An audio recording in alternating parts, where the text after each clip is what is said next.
Alhamdulillah, alhamdulillahi rabbil alamin. Alladzi khalaqal mauta wal hayata liyabluwakum ayyukum ahsanu amala wa huwal azizul ghafur. Allahumma salli ala sayyidina Muhammad wa ala alihi wa ashabihi ajma'in. Segala puji bagi Allah Subhanahu wa taala yang menciptakan kita semua, yang memiliki kita seluruhnya, yang menggenggam kita setiap saat. Tidak ada satupun seisi alam ini kecuali ciptaan Allah, milik Allah, dalam kekuasaan Allah dan takluk kepada kehendak Allah sepenuhnya. Tidak ada satupun nikmat yang bisa menyentuh kita kecuali dengan izin Allah. Tidak ada satupun musibah yang bisa menimpa kita kecuali dengan izin Allah. Seluruhnya takluk kepada takdir Allah yang Maha Kuasa. Semoga Allah yang Maha menatap, Maha mendengar, yang Maha tahu pikiran, hati, yang Maha menyaksikan setiap maksiat dan amal yang kita lakukan, mengaruniakan kepada kita hati yang hakul yakin kepada Allah.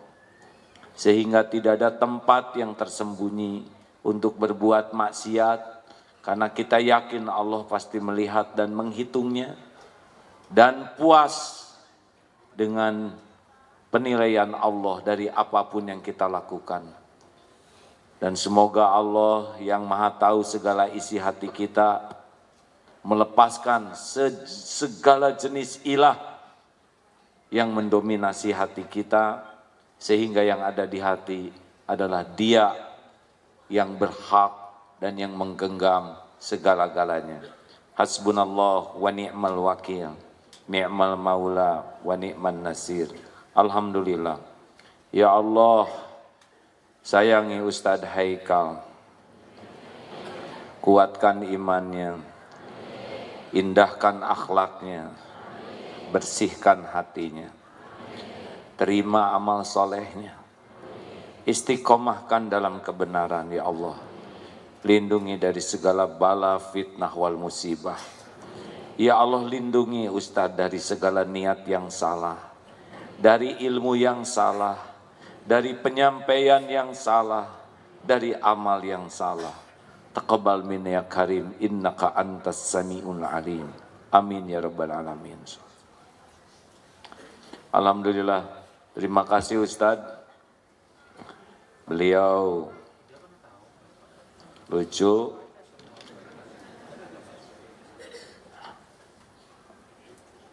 pinter, tajam, ceplas-ceplos. Tidak seluruh caranya cocok dengan cara saya. Tidak semua ucapannya, maaf tuh masih dengar ternyata. Tetapi saya menyayangi beliau, enak memeluk beliau, empuk dan hangat. Ustaz, jazakallah khair. Alhamdulillah. Uhibbuka fillah. Begitulah hadirin. Jangan dibanding-banding. Setiap orang punya coupling masing-masing.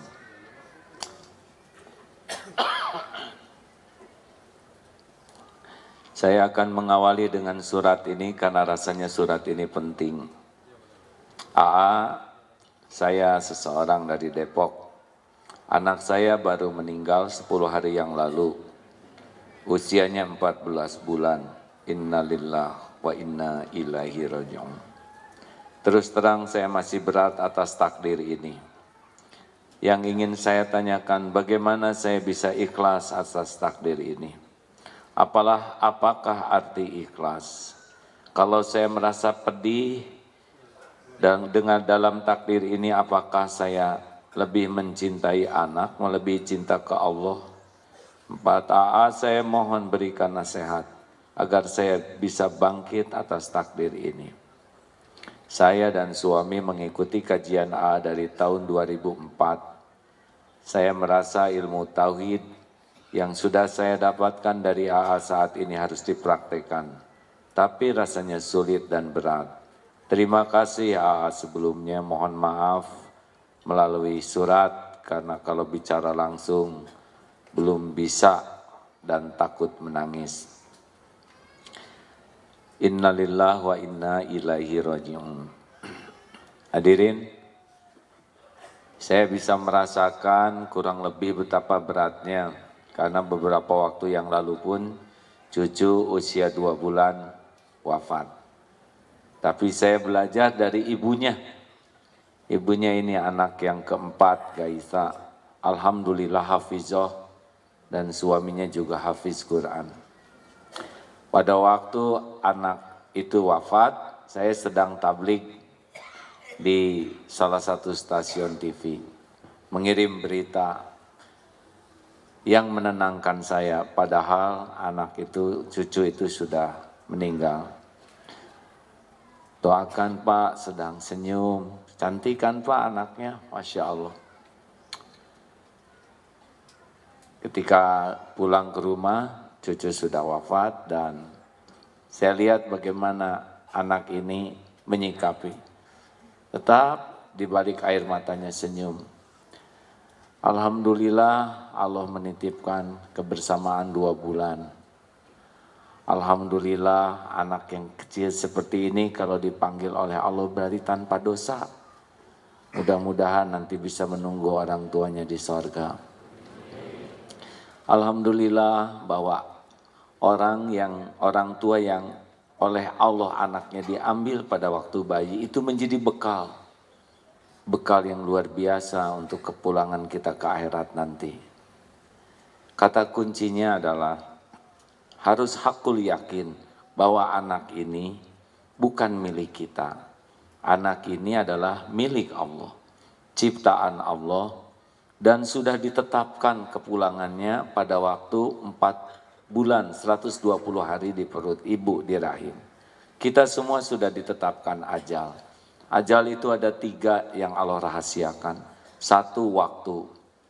Sudah ditetapkan walikulli ummatin ajalun. Fa idza jaa ajaluhum la yastakhiruna sa'atan wala yastaqdimun. Kalau datang saatnya tidak bisa diakhirkan, dimajukan walaupun sekejap. Tidak ada yang membuat kita mati kecuali satu saja, waktu hidup kita sudah berakhir. Yang kedua tempat, kita akan meninggal di tempat yang ditentukan dan kita akan mendatangi tempat kematian kita. Yang ketiga cara, kita tidak tahu caranya apa. Tapi yang terpenting bagi kita cuma satu, yaitu husnul khatimah. Yang penting dimanapun, kapanpun, cara apapun, adalah husnul khotimah, akhir yang baik. Ibu, saya ikut prihatin, ikut berbela-sungkawa. Ini adalah ujian dari Allah dan harus lulus. Ujian yang membuat berat itu sebetulnya bukan soalnya, tapi salah jawabannya. Orang tidak lulus ujian bukan karena soal, orang tidak lulus ujian karena salah jawabannya. Alladzina idza asabathum musibah qalu inna lillahi wa inna ilaihi raji'un ulaika alaihim shalawatum mir rabbihim wa rahmah wa ulaika humul muhtadun.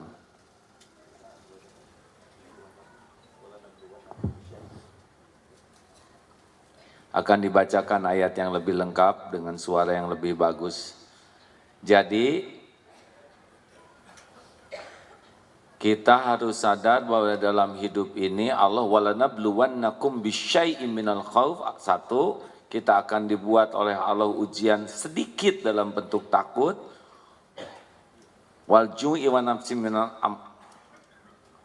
anwal wal anfus was samarat walanabluwannakum bisyai'in minal khaufi wal ju'i wa nafsin minal amwal wal anfus was samarat wa basyiri sabirin. Jadi pasti dalam hidup ini Allah akan memberikan sedikit bisyai. Dibanding semua nikmat, ujian bagi kita tuh pasti sedikit. Seperti jerawat di tubuh. Tapi banyak orang yang kalau berjerawat lebih sibuk memikirkan jerawat daripada nikmat yang ada. Itulah yang membuat menderita, salah fokus. Juga Allah akan berikan ujian tentang kekurangan makan, dan Allah juga akan harta dan jiwa. Jadi memang kita pasti akan berpisah. Nah, kita harus sangat yakin sekali bahwa ujian ini pasti ada. Makanya membahas kematian itu jangan tabu. Karena itu pasti terjadi sesuai dengan jadwal yang Allah tetapkan. Yakinlah bahwa ini adalah anak titipan Allah dan kita sudah diberi kesempatan berjumpa selama sekian bulan dan sudah waktunya pulang. Apa bedanya ikhlas dengan ridho? Kalau di sini bukan ikhlas, tapi ridho. Kalau ikhlas itu dalam beramal, ridho itu dalam menerima takdir. Bersedekah harus ikhlas, kehilangan dompet harus ridho. Mendidik anak harus ikhlas. Anak diambil oleh penciptanya harus ridho. Faman rodiya falahu ridho. Barang siapa yang ridho kepada apa yang Allah takdirkan, Allah ridho kepadanya. Waman sakhita falahu suktu. Barang siapa yang marah, tidak nerima ketakdir, maka Allah pun akan murka kepadanya. Maka harus segera diingatkan, ini adalah titipan Allah. Ini adalah milik Allah. Memang ini teori lebih mudah daripada praktek, tetapi ini prakteknya sudah disiapkan juga memungkinkan kita lakukan. Setiap ingat, langsung ingat kepada Allah. Kata kuncinya itu, kesabaran itu pukulan pertama langsung ingat Allah. Makin delay, tidak ingat ke Allah makin berat. Jadi, saya perlu berdiri atau duduk? Enggak begitu, hanya beda 5 cm nanggung. Gini aja lah. Sampai di mana? Nih, zikirnya apa ketika ditimpa musibah? Ketika terjadi sesuatu, hakul yakin, ma asaba min musibatin illa biiznillah. At-Taghabun ayat 11 ya. Tak ada satupun musibah yang menimpa kecuali dengan izin Allah. Ini izin Allah. Ini anak meninggal pasti izin Allah. Apapun yang terjadi izin Allah. Ma asaba min musibatin illa biiznillah wa may yu'min billah yahdi qalbah. Barang siapa yang beriman kepada Allah, Allah akan memberikan petunjuk di hatinya. Jadi harus langsung ini izin Allah. Apapun kejeduk, ini izin Allah. Nginjek paku, ini izin Allah. Dompet hilang, izin Allah. Yang kedua, kita harus tahu bahwa ini sudah tertulis di Lauh Mahfuz. Ma asaba min musibatin fil ard wala fi anfusikum illa fi kitabim min qabli an nabra'aha. Inna dzalika 'ala Allahi yasir. Tak ada satupun musibah yang menimpa di bumi ini maupun pada dirimu kecuali sudah tertulis di Lauh Mahfuz sebelum kami mewujudkannya. Dan yang demikian itu mudah bagi Allah. Likaila ta'sau ala ma fatakum wala tafrahu bima atakum wallahu la yuhibbu kulla mukhtalin fakhur. Agar kalian tidak terlalu berduka cita dengan sesuatu yang luput dan tidak berbangga, bergembira, berlebih terhadap apa yang Allah berikan. Karena memang sudah ketentuannya ada. Dan Allah tidak menyukai orang yang sombong lagi membanggakan diri. Harus ingat, oh memang ini sudah tertulis, tanggal sekian, jam sekian, anak ini harus pulang kepada penciptanya, yang lebih menyayanginya, yang lebih menjaganya, yang bisa membahagiakannya. Tadi itu surat, yang tadi surat Al-Baqarah ayat 155, kemudian At-Taghabun ayat 11, dan yang barusan adalah Al-Hadid ya, 22. Coba, saya tuh ingin seperti Ustadz Adi Hidayat, cuman ngapalin, tapi tidak memorinya berbeda ya. Saudara jangan ngebanding-banding ya, terima apa adanya. Jadi sing yakin ada takdirnya, enggak ada yang lepas dari kekuasaan Allah. Yang keberapa sekarang? 3, izin Allah, tertulis di sisi Allah, dan ini sudah diukur oleh Allah. Tidak ada ujian yang melampaui kemampuan kita. La yukallifullahu nafsan illa wus'aha. Allah tidak membebani seseorang kecuali sesuai dengan kemampuan kita. Allah sudah tahu keadaan kita, lebih tahu dari siapapun juga, karena kita ini ciptaan Dia, kita ini milik Allah, ciptaan Allah, selama ini juga diurus oleh Allah. Allah lebih tahu keadaan kita daripada kita sendiri. Allah tahu tingkat intelektual kita, Allah tahu kadar keimanan, keilmuan, kondisi fisik, mental, psikologis kita, Allah tahu tingkat ekonomi kita, tahu semuanya. Dan ketika ujian itu datang, udah pas tuh dengan kemampuan kita. SD ujiannya SD, SMP, SMA, SMA. Tidak mungkin ujian SD pelajaran SMA. Itu guru zolim. Allah Maha Adil. Tidak mungkin Allah menguji kita dengan sesuatu yang kita tidak sanggup. Kenapa kok terasa sakit? Karena kita belum bersandar ke Allah. Baru bersandar kepada ini milik saya, ini punya saya, ini anak saya, ini suami saya. Saya, bukan Allah, Allah, Allah. Makanya ditimpa sesuatu harus cepat ke Allah. Apalagi selanjutnya, kalau ada yang pahit-pahit dalam bentuk apapun, An-Nisa 79. Ma asabaka min hasanatin faminallah wa ma asabaka min sayyi'atin famin nafsik. Kalau ada pahit, kalau kebaikan datang dari Allah, keburukan, itu karena dosa kita. Nah, mungkin ada dosa-dosa bentuk apa saja yang bisa gugur dengan kepahitan ini. Ada derajat yang tidak bisa tercapai kecuali lewat kepahitan. Pas dengan materi yang akan kita bahas juga hari ini. Jadi, ada kalanya kita bisa lebih dekat kepada Allah justru dengan kepahitan. Asarido, maaf kalau naik pesawat, banyak zikir mana? Pesawat lagi tenang atau pesawat sedang turbulens? Allahu Akbar, begitulah adanya. Maaf ya Bu, Ibu lebih banyak zikir mana ketika suami lagi tenang? Atau suami kurang tenang? Ya begitulah. Suka disalahartikan kalau saya yang ngomong. Banyak orang yang bisa lebih dekat kepada Allah lewat kepahitan.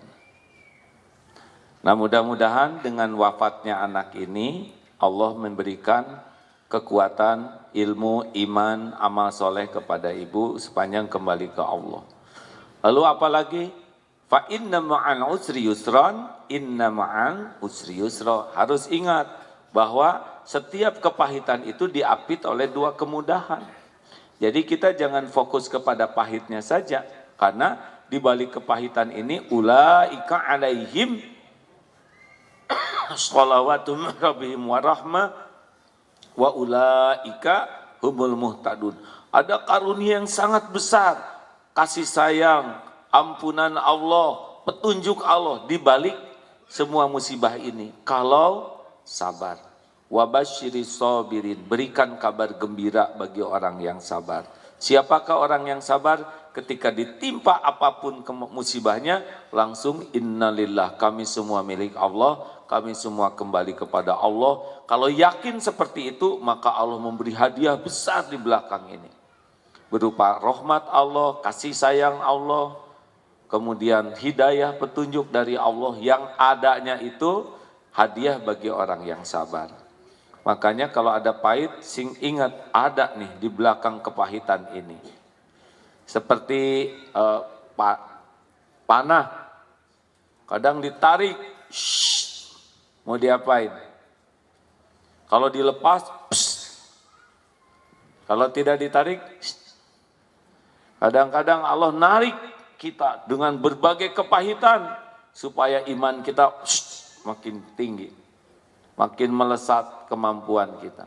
Jadi jangan suudon kepada Allah, ya.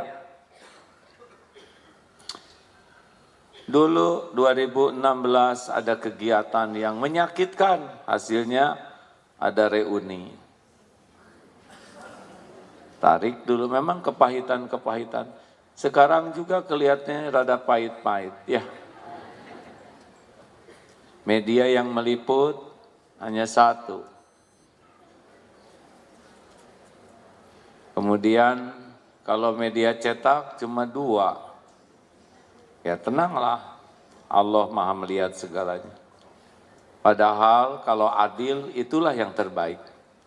Tidak adil itulah yang akan mengundang masalah yang lebih besar. Sudah, begitu. Jadi banyak istighfar, banyak tobat kalau menghadapi kepahitan, seperti Nabi Yunus, La ilaha illa anta subhanaka inni kuntu minaz zalimin. 3 kegelapan, gelapnya malam, dimasukkan ke dalam gelapnya lautan, dimakan oleh ikan, gelapnya perut ikan. Lolosnya oleh apa? Tobat. Tiada ilah selain Engkau ya Allah, Maha suci Engkau. Jadi tidak, pokoknya ketika kita ditimpa musibah yang pahit, langsung tidak ada lagi Tuhan kita selain Allah. Kita ini ciptaan Allah, Dialah pencipta pemilik segala-galanya. Subhanaka, Maha suci Engkau, apapun yang Engkau takdirkan pasti sempurna, baik, tidak ada yang kurang, tidak ada yang salah, tidak ada yang meleset, tidak ada yang tertukar, tidak ada yang jelek, apapun perbuatan Allah sempurna. Itu doa Nabi Yunus di dalam perut ikan. Bayangkan, di dalam perut ikan husnuzon kepada Allah. Inni kuntu minaz zalimin, saya yang zalim ya Allah. Itulah rahasianya taubat. 1, tauhid. 2, mensucikan Allah. Yang ketiga, ngaku dosa. Lebih baik kalau saudara ditimpa kepahitan apapun, prosedurnya adalah tobat. Dosa saya apa ke anak kan misalkan baru lahir? Ya, dosa tidak harus berkaitan dengan apa yang terjadi saat itu. Ada suami yang pulang ke rumah dimarah istrinya. Suami nanya, kesalahan saya apa kepadamu, Ma? Kesalahannya suaminya di luarnya jelalatan. Istri tidak tahu, Allah tahu. Pulang ke rumah hadiahnya. Di rumah jadi pahit. Kenapa suami saya jadi begini? Saya tidak nyangka. Salah saya apa? Mungkin ibu sering menzolimi pembantu, sering menzolimi tukang sayur, sering menzolimi kaum duafa. Mereka tidak bisa membalas, nanti ada balasan dari sisi yang lain. Tidak ada yang lepas, setiap perbuatan ada balasannya. In ahsantum li anfusikum wa in asatum falaha. Kebaikan balik ke kita, keburukan balik ke kita. Pokoknya ingat, tiap kita berbuat maksiat, dosa, kejelekan, tunggu. Itu tabungan kita. Kalau enggak segera tobat, datang kepada kita dalam berbagai bentuk. Maka siapapun yang sedang dilanda kepahitan, banyak istighfar, banyak tobat, banyak mohon ampun. Dan yang terakhir, bagaimana menghadapi kepahitan? Ya kita harus fokus kepada nikmat Allah lainnya yang Allah berikan. Jangan sampai fokus kepada yang tidak adanya. Seperti ilmu sakit gigi. Kalau sakit gigi sabar atau syukur? Jawab hadirin, jangan bikin emosian. Harus ngambil keputusan ya, jangan suka nggak jelas. Sabar atau syukur? Dua-duanya. Untuk yang sakitnya harus sabar, untuk yang tidak sakitnya harus syukur. Banyak mana? Yang sakitnya, yang tidak sakitnya? Jawab. Jadi harus banyak mana? Banyak sabar atau syukur? Gitu.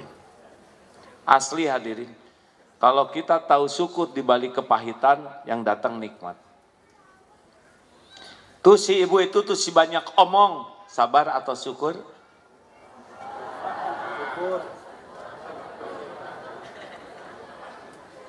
Ibu bersyukur kalau disebut si banyak omong. Berarti yang menghina ibu tidak tahu bahwa ibu banyak hutang, banyak cicilan, banyak aib, banyak dosa. Benar? Saya pernah menghadapi hidup dihina, dicaci maki.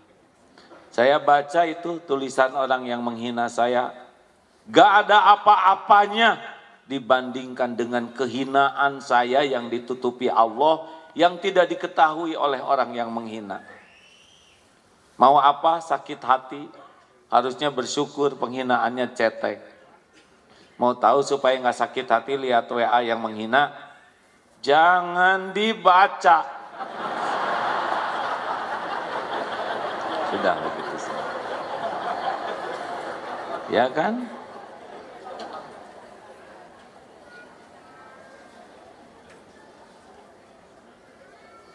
Ibu kalau ingat anak langsung ingat Allah ya.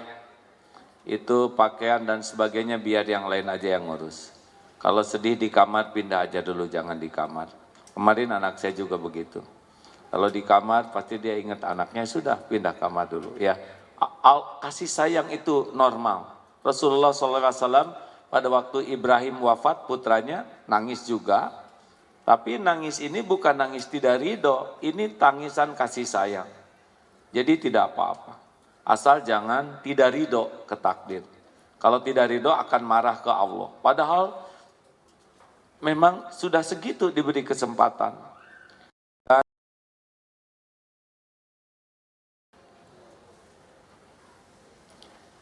suatu saat mungkin kita akan bahas ilmu bersyukur ya. Karena kita menderita itu bukan karena kurang karunia, tapi karena kurang bersyukur. Kita lebih sibuk memikirkan yang tidak ada daripada mensyukuri yang ada. Masih ingat anak remaja yang kehilangan tangan kanan itu? Masih ingat tidak? Coba ceritakan Bu yang supaya efisien. Seorang pemuda SMA naik motor jatuh ke bawah truk tronton dan kelindes tangan kanannya, hancur yang kanan. Diamputasi, tidak ada kanan. Sampai ke sekolah, teman-temannya berkata, wah kasihan kamu tidak punya tangan kanan. Apa kata anak muda ini? Kawan-kawan, lihat apa yang Allah sisakan. Dia lebih sibuk memikirkan yang Allah sisakan. Orang-orang sibuk mikirin yang tidak ada. Coba kalau yang disisakannya hanya tangan kanan.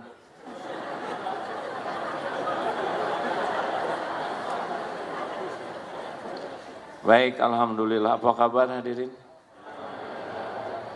Hari ini kelihatannya semakin penuh. Apa 212 pindah ke sini?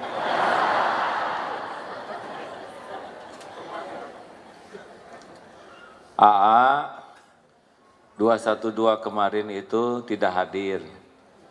Karena di Bandung sedang milad ke-28 Darut Tauhid. Jatuhnya di minggu pertama bulan Desember, pas tanggal 2. Terima kasihku guruku. Akibatnya, tapi ada yang datang ke Jakarta itu, yaitu istri. Pasti nanya, istri yang mana ya kan?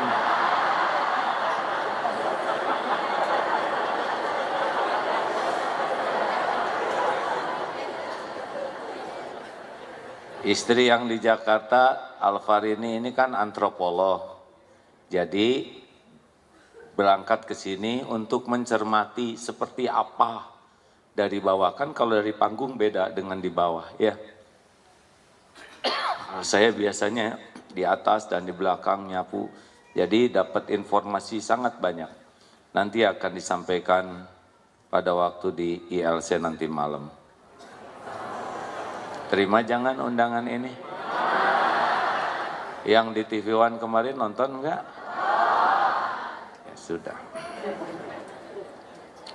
Itu hikmahnya ya, karena tidak jadi panitia dan di luar jadi bisa lebih objektif dalam melihat, menyampaikan. Kalau saya jadi panitia dan saya ada di dalam, mungkin lebih membela diri, betul? Tetapi kalau dari luar mengamati, jadi jauh lebih objektif. Allah mengatur semuanya dengan baik. Hadirin, kita kembali ke PR kita hari ini. Saya akan melewat beberapa ya, karena saya rasa belum sanggup membahasnya dengan baik. Jadi nomor 187.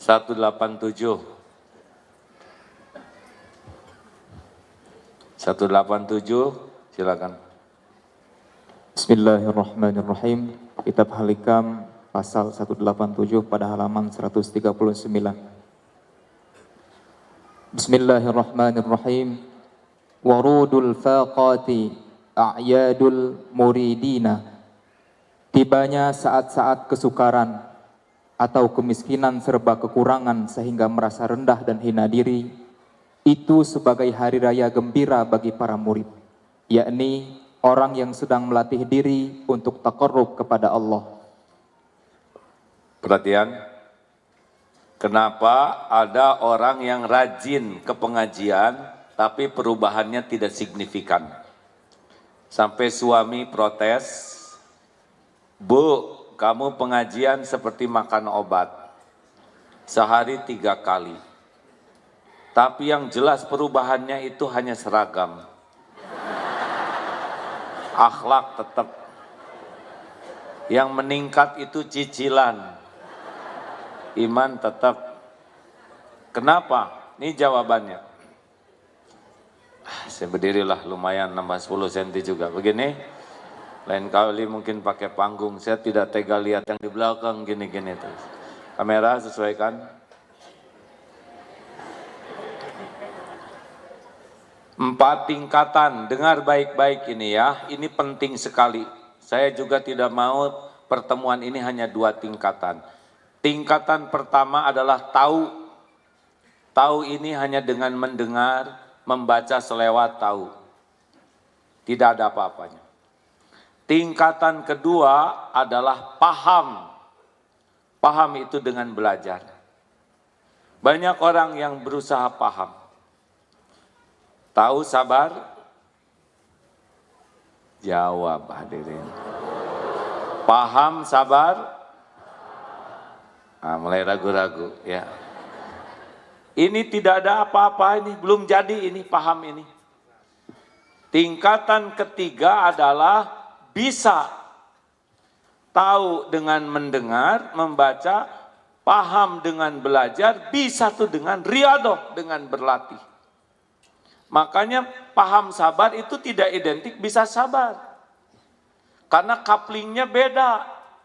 Ini coupling bermujahadah, berlatih. Nanti puncaknya istiqomah. Istiqomah itu yang udah ajeg. Nah ini program hidupnya mujahadah. Jadi tidak bisa hanya dengan ngaji saja langsung berubah. Ada juga pertanyaan, kenapa itu banyak ilmu agama, dia kuliahnya kuliah agama, S3, bahkan dia dakwah, tapi kelakuannya tidak cocok dengan ilmunya. Ada 3 kemungkinan penyebabnya. 1, karena niat belajar agamanya hanya untuk duniawi. Kalau niat belajar dan dakwahnya untuk dunia, tidak nyampe kepada Allah. Dari awal sudah salah jalannya. Harus niat belajar itu saya ingin menjadi orang yang dekat dengan Allah. Ingin diridhoi Allah. Seperti baca Quran. Kenapa baca Quran? Saya ingin setiap huruf membuat saya semakin dicintai Allah. Kenapa datang ke pengajian? Saya ingin setiap langkah saya semakin dekat dengan Allah. Harus inna sholati wa nusuki wa mahyaya wa mamati lillahi rabbil alamin. Salah niat, ilmu tidak barokah. Yang kedua, namanya ilusi ilmu. Itu bangga dengan tahu, bangga dengan paham. Seakan-akan dengan tahu, paham, dia udah mengamalkan. Padahal beda. Tahu sholat, paham sholat, dengan sholat beda coupling. Ada yang sudah tahu sabar, sing sabar atuh kamu teh. Innallaha ma'as-sabirin, tahu? Begitulah. La tagdab walakal jannah. Jangan marah-marah. Oh enggak, kamu ke surga, ha? Iya. Enggak nyambung hadirin. Dia merasa sudah benar dengan yang dia tahu. Padahal tahu dan amal itu beda. Banyak terjebak di sini, benar? Ma kapan dong bikin PR? Nanti sayang jam habis Isya ya. Ma udah 7:30 nih Ma, udah mulai. Sebentar, Mama lagi WA sama teman-teman Mama. Ini urusan penting. Ma udah jam 8, sabar, cing sabar jadi anak mah. Innallaha ma'as-sabirin.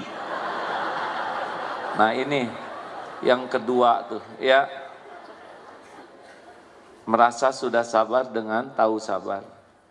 Yang ketiga namanya yang membuat gagalnya ilmu jadi amal adalah jadi ujub dan takabur dengan ilmunya. Jadi ilmunya membuat dia merasa lebih tinggi dari yang lain. Padahal ini waktu saya berguru, guru saya gini, kalau nanti ada takdir jadi seorang ustadz ulama, paling tinggi merasa sama dengan jamaah. Yang benar itu merasa di bawah jamaah. Karena jamaah tidak beramal boleh jadi tidak tahu itu ilmunya. Tapi kita tidak beramal padahal sudah tahu, itu lebih buruk. Lebih buruk lagi kalau sudah tahu beramal, nyuruh orang beramal, dia tidak beramal, jatuh di sisi Allah. Kabura maqtan indallah antakulu ma la taf'alun. Amat besar kemurkaan di sisi Allah orang yang berkata-kata yang tidak diperbuatnya. Makanya kalau rajin ke pengajian, terus lihat yang gak ke pengajian, dia tuh keren-keren jarang ke pengajian. Itu ngaco. Kenapa begitu? Harusnya ajak dengan baik, ya. Kita bisa kesini kan hidayah taufik Allah. Kalau enggak, kita lagi nonton TV, lagi tiduran, lagi mungkin ada nih saat yang sama ini lagi berbuat maksiat, betul? Siapa yang menguatkan datang ke sini? Allah, pasti Allah. Pasti. Enggak ada lagi. Semua kebaikan itu datangnya dari Allah. Hati-hati, rajin ke pengajian jangan jadi sombong. Rajin ke masjid, lihat tetangganya. Dia tuh joggingnya kuat 5 kilo. Ke masjid 20 meter nggak kuat. Ditabok oleh dia ya kan. Harusnya silaturahim ke sana. Bawa makanan, ngobrol. Jangan pernah lelah ngajak ke masjid. Jangan pernah lelah mendoakan tetangga yang belum ke masjid. Allah tahu tuh. Kita ngajak, Allah tahu. Kita juga mendoakan. Dibalikin hatinya datang ke masjid. Daripada meremehkan, Allah tahu ini kita jadi sombong. Apa artinya amal yang membuat kita jadi sombong? Orang ada yang bikin dosa jadi tobat, kita banyak amal jadi sombong. Mana yang disukai Allah? Kenapa ragu-ragu gini jawabannya? Nih dalilnya ya. La yadkhulul jannah, tidak masuk surga. Man kana fi qalbihi mithqalu dzarratin min kibr. Yang di hatinya ada sombong walaupun sebesar zarah. Tapi orang yang tobat, innallaha yuhibbut tawwabin wa yuhibbul mutatahhirin. Sesungguhnya Allah sangat mencintai orang yang tobat dan mensucikan diri. Enggak apa-apa, tenang Ibu, tenang ya. Enggak usah malu, biasa anak-anak gitu. Kalau lihat begini, kita harus ingat zaman kita kecil dulu. Ini masih mending ngajinya, nangisnya di ngaji. Ya, kita mau di mana aja ya nangis, ya ngompol. Tenang Ibu, nggak apa-apa Bu, tenang ya. Harus kita tenangkan, karena ibunya kan udah anaknya nangis, malu lagi oleh jamaah. Kita tidak boleh berburuk sangka. Saya senang kalau ada anak-anak ke masjid. Tidak boleh membuat tidak nyaman di masjid. Hanya nanti difasilitasi ada tempat yang nyaman untuk anak dan ibu yang bawa anak. Gitu kan? Enak gak sih hidup kayak gitu? Daripada tuh gandeng pisan. Oh. Ini anak yang bikin nangisnya juga Allah. Kenapa kita yang marah-marah? Dan biasa saja, betul? Lagi sholat, kering, HP bunyi. Siapa tuh? Kurang ajar sekali. Ini ngaco nih. Dia harus benar-benar Allahu Akbar, amin, amin. Udah lagunya ngaco, HP jelek, kurang ajar menghancur. Berhenti nggak teleponnya? Bunyi tuh kurang ajar siapa? Oh, orang yang punya HP-nya juga udah nelangsa sekali. Kan ada beberapa HP yang tidak mau mati, Pak. Coba harus gimana kalau ada yang HP-nya bunyi gitu. Ini nyimpang dikit. Banyaknya kan hancur sholat kita, dendam kepada dia. Dan nggak tahu lagi yang mau dimarahin yang mana. Ya kan, siapa yang punya HP-nya? Oh. Dulu saya begitu. Tapi sesudah ingat takdir, oh ini takdir Allah. Ini ujian kehusuan. Ya sudah, teruskan teknik, ya Allah. Ujian husnuzon. Pasti ini saudara saya ini nggak ada niat ngancurin sholat orang, benar? Ini saudara saya ini yang bunyi aja udah tersiksa dengan bunyi seperti itu. Haruskah kita marah kepadanya? Ini pelajaran dari Allah. Ketika selesai nggak apa-apa, Bang. Nggak apa-apa, udah maaf ya, sudah nggak apa-apa. Pelajaran bagi kita supaya masuk ke masjid, HP kita dimatikan. Dan ngajak orang lain mensilentkan, gitu kan? Enak kalau pakai hati mah hadirin. Pakai nafsu mah, disikut lagi. Lain orang, ternyata yang satu yang bunyi, gitu. Coba lagi duduk begini ada yang kentut, gimana? Coba, gimana hamalannya? Mau marah? Sudah keluar hadirin. Mau marah? Sudah menyebar. Mau marah? Sudah terhisap. Mau gimana? Ya kan? Dipulangin gak bisa. Satu-satunya sudahlah rezeki saudara. Suatu saat takdir ceramah di Korea, lihat museum, lagi museum tuh gelap. Pas datang ke sana, ini ada ibu-ibu bertiga. Maaf ya, kentut tuh ibu-ibu Korea, tut. Aduh, mau ngomong nggak bisa ngomong Korea ya. Enggak tiap hari saya dikentutin begini hadirin. Ya sudah, rezeki ini hari ini. Pelajaran bahwa kita di tempat gelap sekalipun harus lihat siapa tuh ada orang di belakang. Berbaik sangkalah hadirin, ini saudara saya yang kentut, tidak ada niat untuk mengentuti kita semua. Dia pasti sudah mati-matian nahan, tapi tidak tertahankan. Dia pasti malu, benar? Udah selesai masalahnya juga, udah tersebar lunas. Udah tinggal tenang lah, tenang aja Bu, nggak kedengaran kok, beres. Mending duduk aja hadirin, ulangi itu. Kamera. Teruskan. Bisa tinggi ini. Teruskan. Jadi, siapapun yang ingin dekat dengan Allah, sebetulnya harus masuk ke wilayah riyadhah, latihan. Seperti ikhlas. Ikhlas teh gampang di teori hadirin. Prakteknya tuh nggak bisa kecuali dengan latihan. Nih dengar. Kita sudah belajar ilmu ikhlas ya. Lakukan. Masa lupa lagi? Lakukan, lupakan. Nih ilmu ikhlas ya, maaf. Orang ikhlas tuh kalau diibaratkan tubuh nih seperti jantung. Berdetak tiap saat, berdegup tiap waktu, tidak pernah menonjolkan diri. Tapi diakui. Yang suka menonjolkan diri tidak pada tempatnya yaitu ambeien, jerawat, bisul, semuanya menyakitkan, betul? Jadi kalau kita punya sifat ingin sibuk menonjolkan diri, itu bakal nggak enak hidupnya.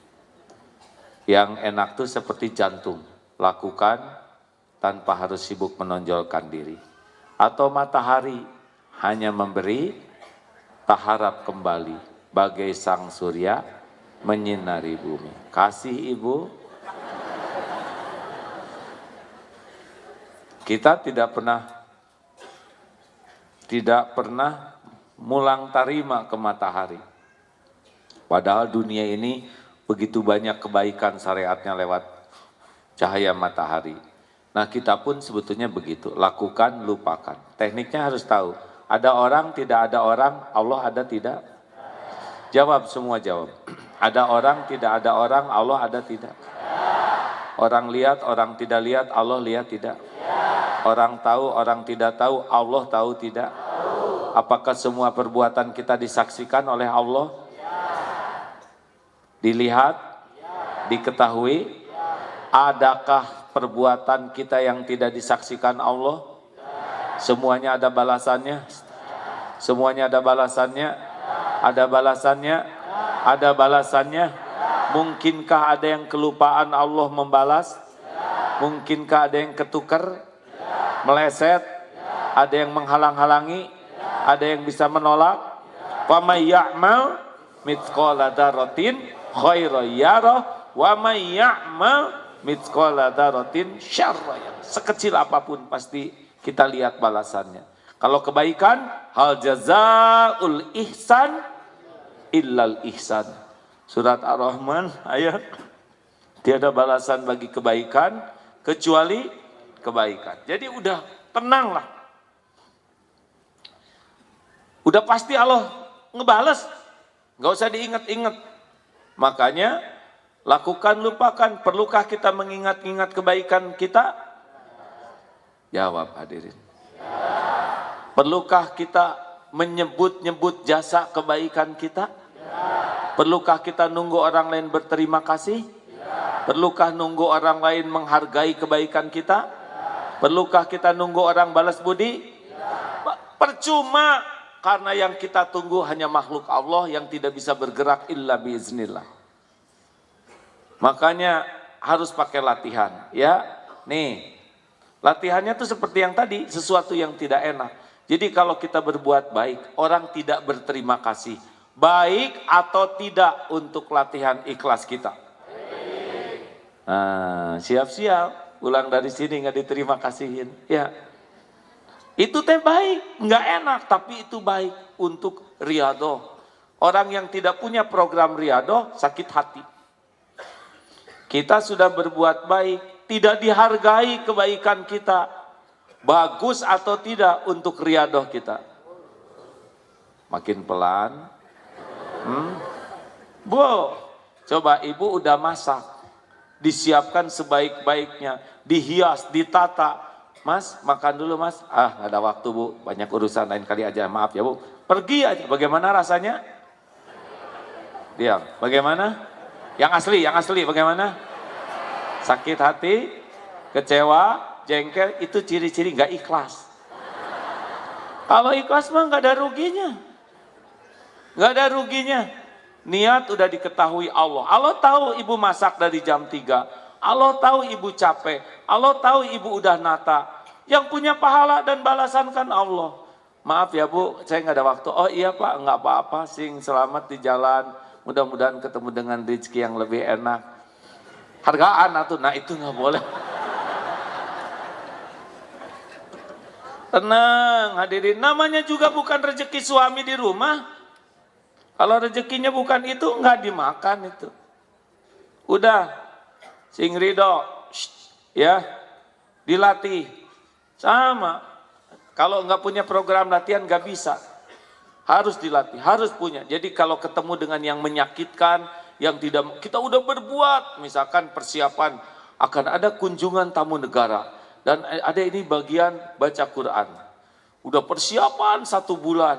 Tiba-tiba tamu negara teh, dek maaf ya, nggak jadi ngajinya karena tamunya sudah lengkap dengan yang ngaji sendiri. Saya sudah latihan, ikhlas. Nggak apa-apa.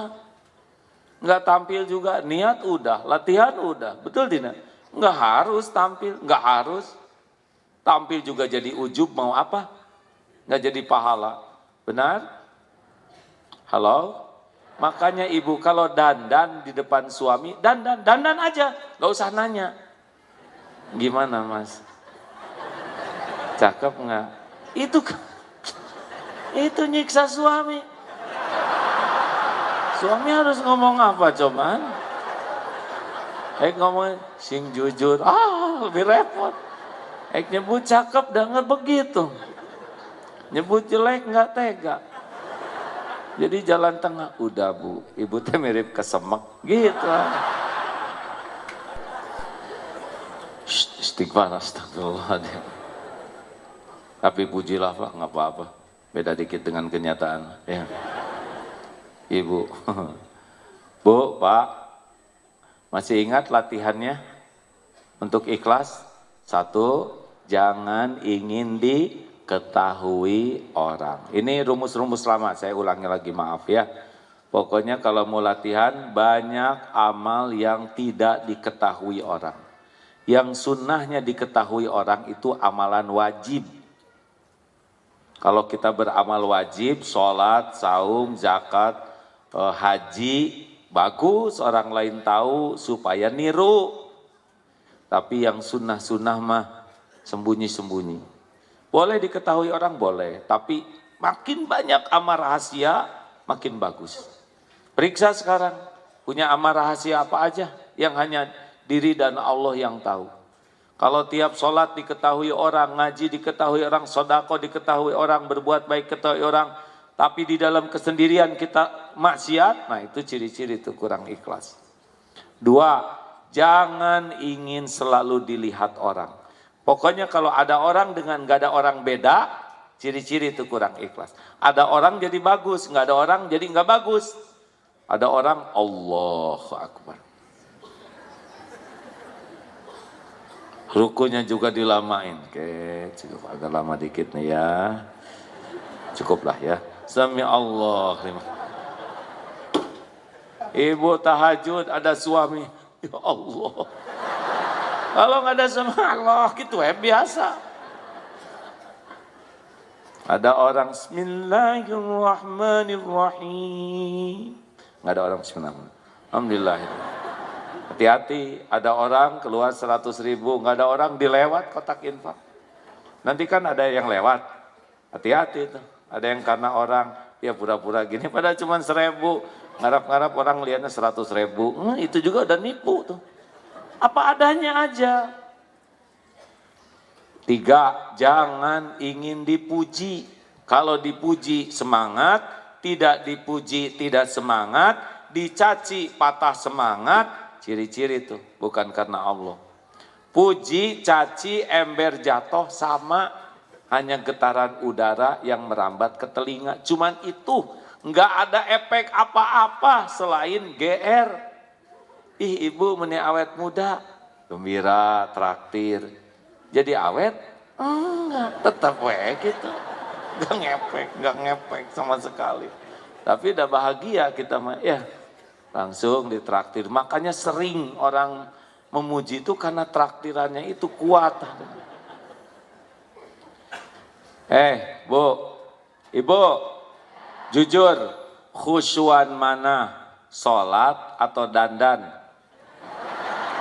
Jujur, awas nggak boleh bohong. Hah? Gitu. Untung lelaki mah enteng mah, nggak usah pakai lipstik, pedak. Nggak kebayang kalau kita repot gitu mah. Ya. Bu, ibu, ya gitu aja. Jangan sibuk dengan pengen dipuji orang, capek. Orang yang senang dipuji itu sangat sibuk dengan casing, dan itu bikin lelah hati kita. Just the way you are. Atulah hadirin sekalinya saya bahasa Inggrisnya biasa aja. Just the way you are apa artinya? Dilarang merokok bukan. Biasa lah hidup mah ya. Biasa-biasa aja. Ada pujian, cacian juga nggak ada apa-apanya. Dipuji ya begini, dicaci ya begini, benar? Selamat berbahagia bagi yang berhasil lolos dari kerinduan dipuji orang dan tidak takut dicaci orang. Gak ada apa-apanya. Kan udah diajarin di sini gimana caranya supaya nggak sakit hati dengan omongan orang. Udah tahu kan? Udah tahu? Mau diulangi?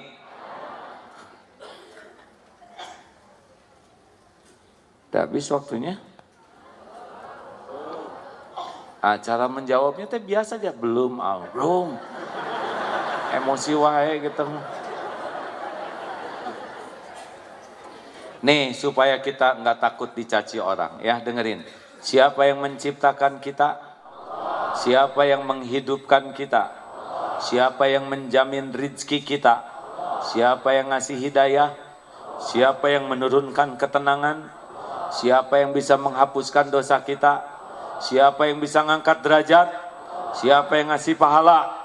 Siapa yang bisa memudahkan urusan? Siapa yang bisa ngasih husnul khotimah? Siapa yang punya sorga? Kalau semua nikmat dari Allah, milik Allah, ngapain capek-capek mikirin mulut orang? Sampai jeding, jebleh, enggak ngepek men, enggak ngepek, demi Allah, enggak ngepek. Allah yang ngatur takdir kita tuh, mau sampai monyong gitu, enggak akan ngerubah setitik pun apa yang Allah tetapkan untuk kita. Apa yang untuk saya, bakal ketemu dengan saya, enggak bisa dihalangin siapapun. Apa yang bukan untuk saya, tidak akan jumpa dengan saya, walaupun diusahakan siapapun. Tenang, tenang. Jelas? Ini mah udah ngerasain hadirin, makanya menjiwai gini. 7 tahun dibully, gak berkurang rezeki. Demi Allah, Pak. Pesantren dengan izin Allah, alhamdulillah, nggak perlu sibuk tampil di TV capek-capek, tetap Allah berikan jauh lebih banyak. Nggak perlu capek-capek harus tampil ke sana, Allah pemilik rezeki. Masya Allah hadirin. Kenapa ibu ketawa gitu? Seperti yang bahagia. Memang paling enak menceramahkan sesuatu yang terjiwai hadirin.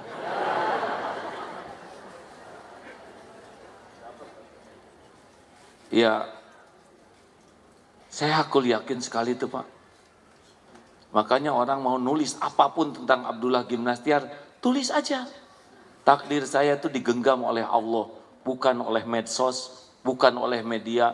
Sok mau ngeblokir apapun, blokir aja. Karunia Allah nggak akan terhalang.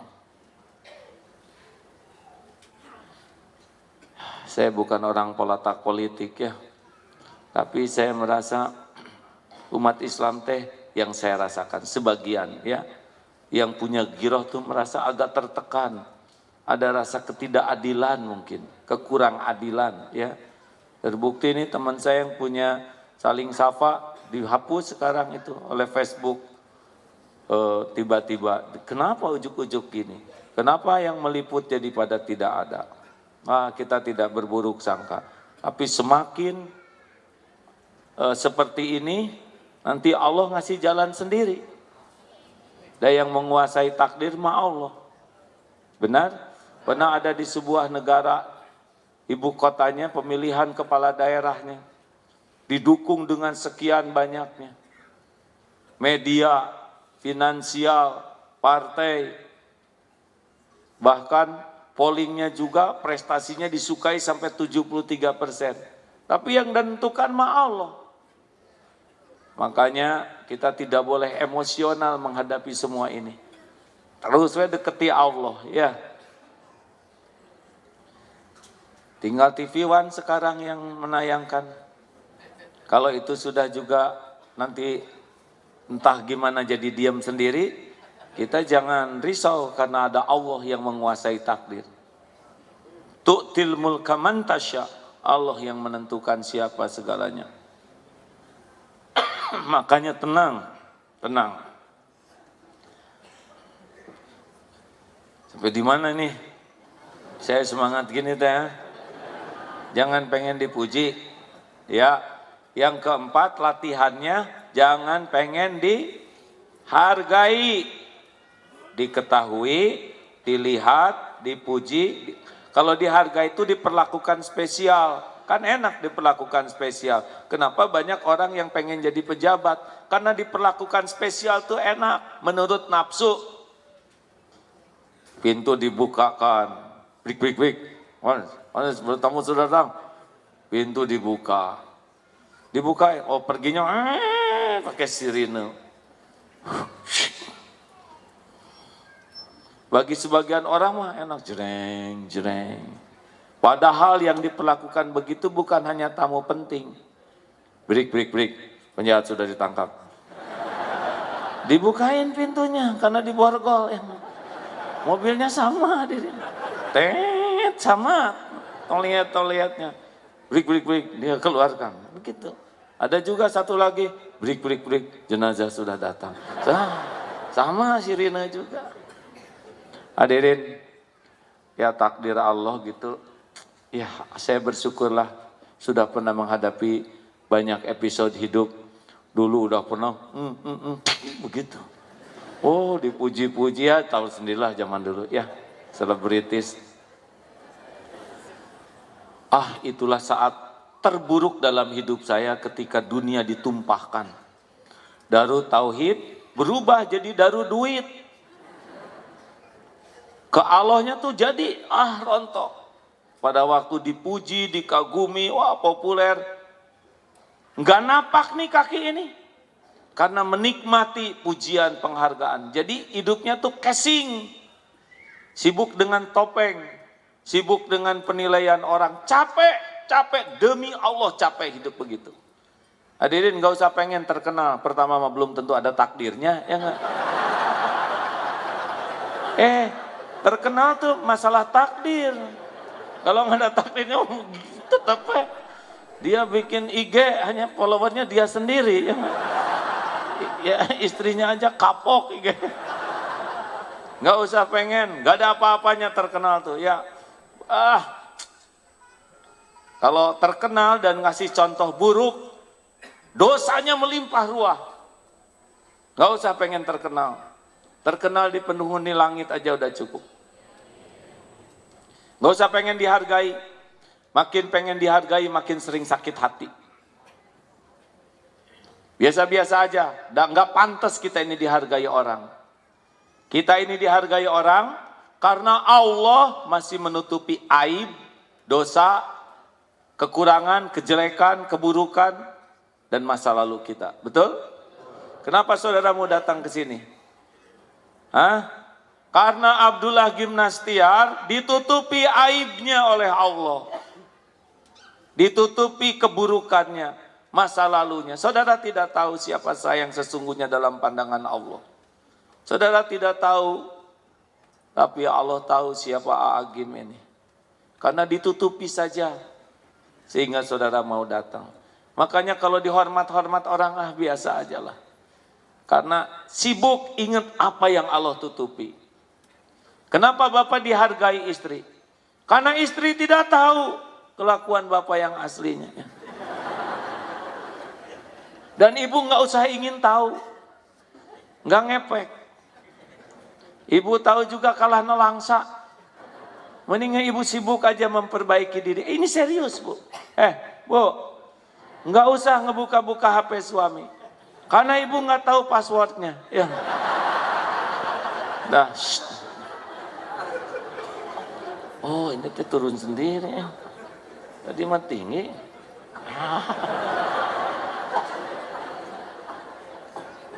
Beli lagi kursinya. Nanti beli kursi yang agak tinggian dikit. Lumayan ada jangkung saya nih. Yang terakhir, jangan ingin dibalas budi. Apa? 5, riyadhah ikhlas. 1 apa? Jangan ingin diketahui. Ada yang boleh diketahui, tapi jangan semua yang diketahui. Harus ada amalan rahasia. Cari sendiri. Kalau nggak ada amal rahasia, berarti belum serius ke Allahnya. 2, ada orang, tidak ada orang, sama tidak. Kalau kita hanya bagusnya ada orang, nggak ada orang, nggak bagus, ciri-ciri nggak ikhlas tuh. 3, puji. Kalau dipuji semangat, tidak dipuji tidak semangat, dicaci patah semangat, yakin tuh. Bukan karena Allah. Karena harusnya sama aja, nggak ada apa-apanya. Puji caci itu cuma gelombang udara, merambat ke telinga, nggak ada apa-apanya sama sekali. Sakit hati itu kan bukan karena dicaci, karena pengen dipuji. Yang keempat, Jangan ingin dihargai, caranya sibuk melihat apa yang Allah tutupi pada diri kita. Dan yang kelima, jangan ingin dibalas budi, dah lakukan, lupakan. Bu, ibu, kalau suami ibu bilang gini ke ibu, gimana perasaan ibu? Heh istriku, saya suamimu, saya yang membanting-banting tulang. Nah, kenapa jadi salah? Saya membanting tulang, memeras keringat. Ini rumah jerih payah saya nih. Kalian enak tidur di rumah, saya yang capek. Kalian enak makan, saya yang nelangsa. Kalian dandan, saya itu tetesan keringat. Saya nih yang berjerih payah demi kalian. Bagaimana rasanya Bu? Bahagia atau enak Bu? Jawab. Menjadi makin sayang atau jadi sebel? Dengerin kaum lelaki. Makin kita memamerkan jasa baik kita, takdirnya yang dengar itu enek, sebel. Makanya jangan suka pamer kebaikan. Oleh Allah dibalikin hati orang itu jadi tidak suka. Ibu juga Bu.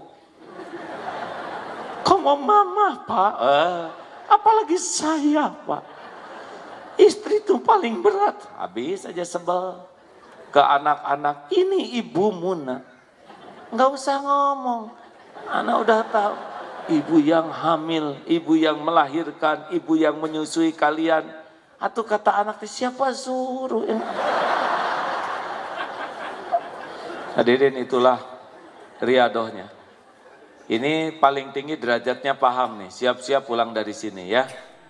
Karena pulang dari sini biasanya suka ada ujiannya, biasa. Kalau belajar matematik ada ulangan matematik, belajar biologi, ulangan biologi, belajar ikhlas, siap-siap dites oleh Allah nanti ya. Pulang dari sini nggak dihargai orang, ini nggak apa-apa, lempeng weh. Kalau nyarinya adalah menjadi orang yang ikhlas, maka kepahitan itu bagian daripada untuk memantapkan keikhlasan kita. Itulah sebabnya kata Imam Ibnu Athaillah, kepahitan itu adalah hari rayanya bagi para murid. Asli loh Bu, Pak, saya zaman dipuji dengan zaman dicaci jauh lebih mendekatkan ke Allah tuh caci maki. Diboikot, dipermalukan, itulah yang membuatnya dekat dengan Allah. Sekarang sudah mulai lagi ya, mulai kemarin nongol dikit, itu lebih bahaya. Tapi nggak boleh pengen. Nggak boleh pengen masuk TV, nggak boleh enggak. Nanti kalau udah waktunya harus ngomong, tiba-tiba ada aja jalan. Kalau udah pengen tampil, udah nafsu biasanya. Dah. Nah hadirin sekalian, karena sudah ada surat nih, tolong jangan terlalu banyak. Kita siap-siap untuk berwakaf ya, bersedekah. Kalau mau nyimak, nanti malam disimak ya. Pulangnya munculnya agak malaman dikit mungkin karena harus ada acara dulu tapi mudah-mudahan akan ada penyampaian yang ada hikmahnya lah ya. Silakan petugas yang sedekah berdiri segera ya, dan saudara yang akan bertanya silakan. Pertanyaan silakan. Jangan suka ragu-ragu, sedekah itu ya bet aja, nggak usah pakai mikir ya. Paling nyesel ya. Kenapa nggak dari dulu jadi dermawan gitu nyeselnya. Ya pertanyaan silakan, Bu. Satu. Kalau sulit doanya sudah tahu kan? Surat Al-Kahfi ayat 10. Rabbana ikuti. Atina miladunka rahmah wa hayyi lana min amrina rasyada. Ini Al-Kahfi ayat 10, tolong dipelajari. Ini adalah supaya dituntun dengan sempurna keluar dari kesulitan ini. Menghadapi Pilpres ini doanya Ali Imran ayat 26. Ya silakan Bu. Bismillahirrahmanirrahim. Assalamualaikum warahmatullahi wabarakatuh. Berhubungan dengan tema AA yang tadi untuk yang ilmu ikhlas dan ridho itu ternyata berbeda ya A. Ya Bu. Jadi gini alhamdulillah saya punya 2 anak yatim. Saya mau tanya, untuk belajar ilmu ridho itu gimana ya Ayah? Karena untuk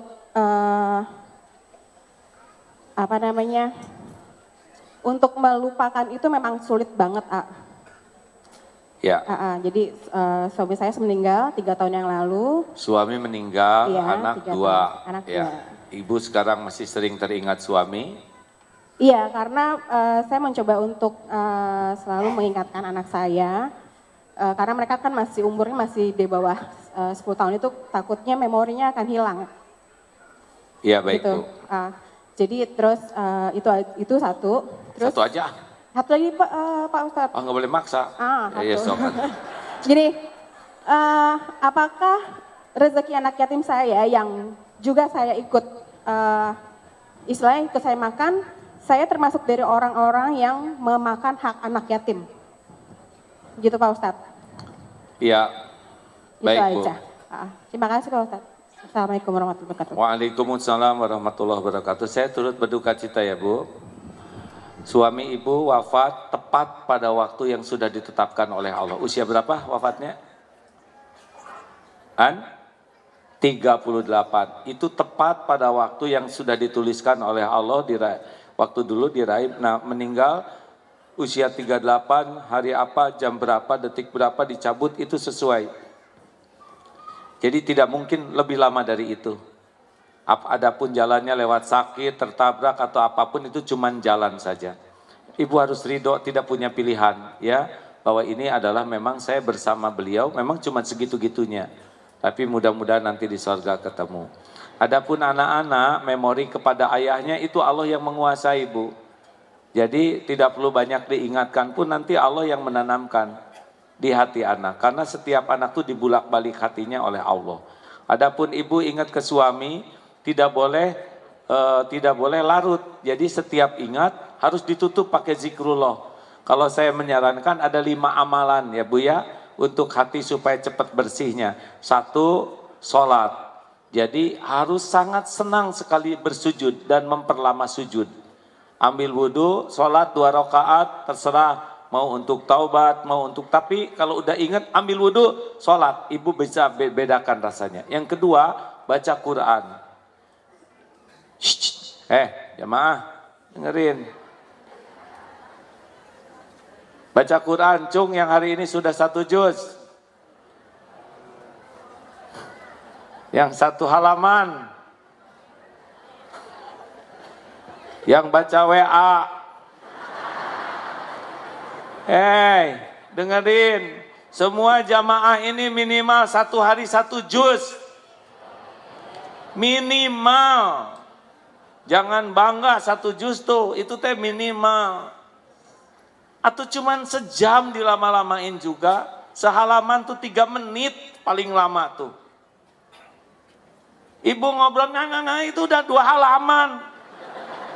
Dan tuh minimal 10 halaman loh Bu. Itu kalau ketemu penitinya, kalau enggak naik. 1 juz loh. Sinetron teh 2 juz. Serius hadirin. Bu, Ibu, kalau Ibu rajin baca Quran, yakin itu mulut akan malas banyak ngobrol. Orang yang banyak omong biasanya kurang baca Qurannya. Karena kalau orang sudah senang kepada kebaikan, dia tidak akan senang kepada kesia-siaan. Bu, baca Quran. Sedih, baca Quran. Sampai baca Quran. Quran, nempel Quran tuh. Kalahkan tuh WA oleh Quran. Kalau WA udah kalah oleh Quran, rasakan sendiri. Banyak keajaiban. 3, banyak istighfar. Astagfirullahaladzim. Ini saya pernah lihat sebuah tayangan, air ditetesi dengan tinta kotor seperti hati kotor, tapi di atasnya dikocorin terus. Air bening, lama-lama makin bening, jadi bening. Itulah istighfar. Quran tuh 1 huruf tuh 10 kebaikan. Bismillahirrahmanirrahim tuh 190. Yang belum bisa baca Quran, detik ini cepat cari guru buat belajar ngaji. Bisi mati, masa Islam gak bisa ngaji? Hah? Serius ini hadirin. Istighfar, sudah istighfar, sholawat. Karena 1 kali sholawat itu Allah membalas 10 kali. Jadi enak sekali ini.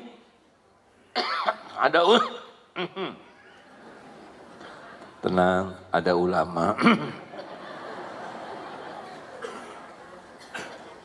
Yang karena tahajudnya berat, tidurnya larut malam, badan juga tidak sehat, mengganti tahajud karena memang tidak sedang mampu, sholawat. Sholawat itu Masya Allah, 10 kali dibalas oleh Allah kepada kita, ya enggak? Dan yang terakhir sodako. Pokoknya mah kalau lagi galau-galau, sedih-sedih, sodako, beli beras. Ini saya berharap nih semua jamaah biasakan beli beras untuk dibagikan.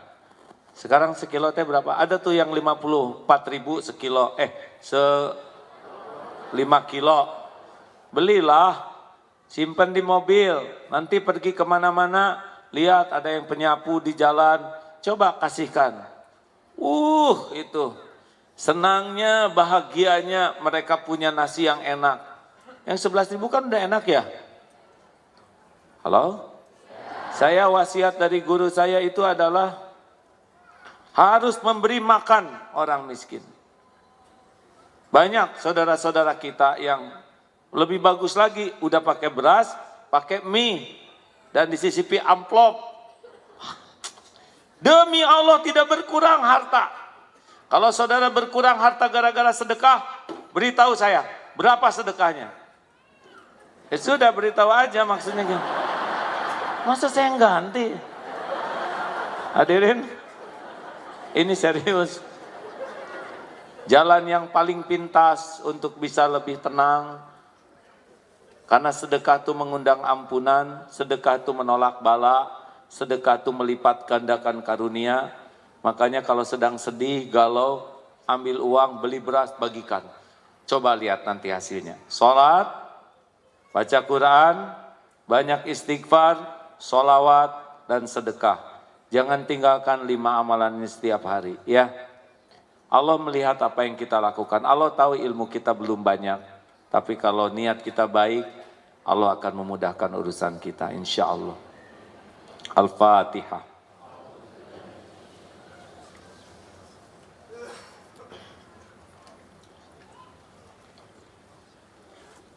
Allahumma salli ala Sayyidina Muhammad wa ala alihi wa ashabihi ajma'in. Alhamdulillahi Rabbil Alamin. Ya Arhamar Rahimin, irhamna ya Allah. Duha yang maha menatap, berkahi majelis ini. Wahai yang maha tahu segala keadaan, ampuni semua dosa kami ya Allah. Dosa yang terang-terangan, dosa yang sembunyi-sembunyi kami lakukan. Ampuni ya Allah semua maksiat yang berulang-ulang. Maksiat yang sengaja, yang tidak sengaja. Allahumma inna nas'aluka taubatan nasuha, wa taubatan qablal maut, wa rahmatan indal maut, wa magfiratan ba'dal maut. Allahumma hawin alaina fi sakaratil maut. Allahumma inna nas'aluka husnal khatimah, wa na'udzubika min su'il khatimah. Allahumma gfir lana wali walidina warhamhum kama rabbawna sigara. Duha yang maha menatap, ampuni dan sayangi orang tua kami. Ampuni semua keburukan kami kepada ibu bapak. Jadikan kami jadi anak yang tahu bakti, tahu balas budi. Selamatkan orang tua kami ya Allah, dunia wal akhirat. Ya Allah, Rabbana hablana min azwajina wa dhurriyyatina qurrata a'yun waj'alna lil muttaqina imama. Karuniakan kepada kami keluarga yang penuh berkah ya Allah. Karuniakan pendamping hidup yang menguatkan iman, yang menguatkan amal kami. Titipkan kepada kami keturunan yang lebih baik daripada kami. Jadikan kami orang tua yang amanah, orang tua yang dapat mempertanggungjawabkan keluarga di hadapan-Mu. Muliakan akhlak anak-anak ya Allah, kuatkan imannya, indahkan akhlaknya, sehatkan lahir batinnya, jadikan hafizah, lindungi dari kejahatan makhluk-Mu, lindungi dari bala wal musibah. Ya Allah, kumpulkan kelak kami di sorga-Mu ya Arhamar Rahimin. Ya Rabb, jadikan majelis ini majelis yang Kau ridhoi. Kuatkan iman yang masih lemah ya Allah. Lapangkan hati yang masih sempit. Sembuhkan yang sedang sakit ya Allah. Cukupi yang sedang kekurangan. Lepaskan dari lilitan hutang piutang. Berikan jodoh terbaik yang menantikan. Undang ke Baitullah ya Allah. Jadikan haji, hajah mabrur, mabrurah. Ya Allah, berikan kepada kami istiqomah. Jangan cabut nikmat iman ini ya Allah. Jangan cabut keislaman kami. Allahumma gfir lil mu'minina wal mu'minat wal muslimina wal muslimat al ahya'i minkum wal amwat. Ya Allah, selamatkan bangsa kami ini. Selamatkan umat Islam ya Allah. Selamatkan dari kezaliman siapapun. Ya Allah, tolonglah kami ya Karim. Allahumma a'izzal Islam wal muslimin. Allahumma ansur mujahidin fi kulli maqam. Rabbana atina min ladunka rahmah wa hayyi' lana min amrina rasyada. Qulillahumma malikal mulk tu'til mulka man tasya wa tanzi'ul mulka mimman tasya wa tu'izzu man tasya wa tudhillu man tasya biyadikal khair innaka ala kulli syai'in qadir. Karuniakan kepada kami ya Allah para pemimpin yang benar-benar bersungguh-sungguh padamu. Lindungi dari siapapun yang menjauhkan kami darimu. Rabbana atina fid dunya hasanah wa fil akhirati hasanah wa qina adzabannar. Subhana rabbika rabbil izzati amma yasifun. Wassalamun alal mursalin. Walhamdulillahi rabbil alamin. Alhamdulillahirabbil alamin. Kita tutup doa akhir majlis. Subhanakallahumma wa bihamdika asyhadu alla ilaha illa anta astaghfiruka wa atubu ilaik. Assalamualaikum warahmatullahi wabarakatuh. Waalaikumsalam warahmatullahi wabarakatuh. Jazakallahu khairan katsira. Kajian ilekaf kembali akan dilaksanakan 18 Desember 2018. Jemaah sekalian, hadirilah kajian Rebuan Pasaraya Blok M. Umat